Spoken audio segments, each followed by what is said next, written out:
भक्कमपणाने देवेंद्रजींनी सुद्धा विश्वास व्यक्त केला, शिंदेसाहेबांनी केला, वहिनींनी केला की 17च्या 17 जागांवरती महायुतीचे उमेदवार त्या ठिकाणी निर्वाचित होणार आहेत.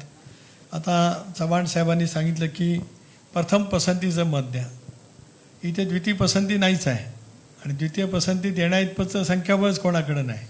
त्याच्यामुळे एकाच पसंतीचं एक क्रमांकाचंच मत हे जवळपास अनेक ह्या सगळ्या स्थानिक स्वराज्य संस्थांच्या निवडणुकीतलं आपण बलाबल पाहिलं तर 75-80% कुठे 90%च्या आसपास त्या ठिकाणी आहे.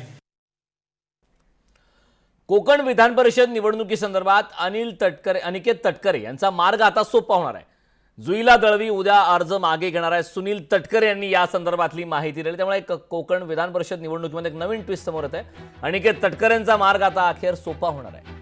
जुईला दळवी उद्या अर्ज मागे घेणार आहेत. सुनील तटकरे यांनी या संदर्भातली माहिती दिलेली आहे. उद्या या संदर्भात नेमक्या काय घडामोडी घडतात हे पाहणं महत्त्वाचं आहे. दळवी खरंच आपला अर्ज माघारी घेणार का हे पाहणं महत्त्वाचं आहे. रायगड जिल्ह्यातील सुद्धा आमदार त्या ठिकाणी होते.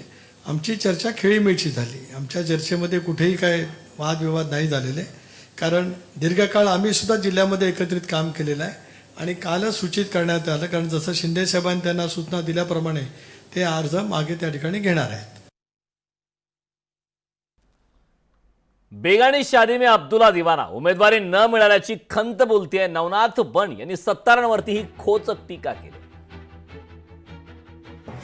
बेगाने शादी में अब्दुल्ला दीवाना तशा पद्धतीची अवस्था कदाचित त्यांची झालेली असेल, परंतु काल यांची समजूत काढण्याचा प्रयत्न एकनाथजी शिंदे यांनी केला आहे. त्यामुळे अब्दुल सत्तार यांची जी काही नाराजी आहे, त्यांच्या स्वतःच्या मुलाला उमेदवारी हवी होती, पण महायुतीमध्ये ती सीट भारतीय जनता पार्टीच्या वाट्याला आली.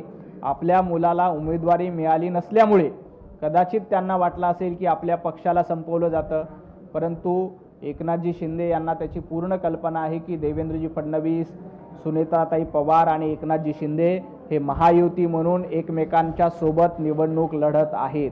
कुठेही कोणावर अन्याय करण्याचं काम केलं जात नाही. गीते बंधू गेले कुठे? भाजपचे बंडखोर गणेश गीते, गोकुळ गीतेंचा शोध सुरू आहे. बंडखोरी शमवण्यासाठी सामंत नाशिकमध्ये तळ ठोकले. सामंत नाशिकमध्ये तर गीते बंधू नाशिकातून गायब झाले. गीते बंधूंच्या माघारीसाठी आता शिवसेनेच्या माध्यमातून शर्थीचे प्रयत्न सध्या सुरू आहेत. गणेश गीतेंची नक्की भेट मी घेईन.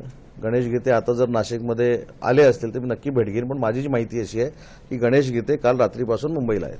गिरीश महाजन साहेबांनी मुख्यमंत्री मोदयांकडे त्यांना घेऊन गेले होते, ही इथपर्यंत मला माहिती आहे. पण त्याच्या पुढे जाऊन मी सांगितलं की गणेश गीते साहेबांच्या बाबतीत मी बोलण्यापेक्षा त्यांनी स्पष्ट तुमच्यामार्फत बाईट दिलेला आहे की गिरीश महाजन साहेब जे सांगतील ते मी करणार आहे. त्याच्यामुळे गिरीश महाजन साहेब समन्वय समितीचे सदस्य आहेत, आमचे ज्येष्ठ नेते आहेत महायुतीतले. त्याच्यामुळे गिरीश महाजन साहेब महायुतीच्या संदर्भातला हा जो निर्णय आहे, त्यांचा अर्ज मागे घ्यायचा, हा पुढाकार घेऊन घेतील, हा विश्वास आम्हाला शिवसेनेच्या सगळ्या मंडळींना आहे. लोकशाही मराठी ऐका, पहा, जागरूक रहा.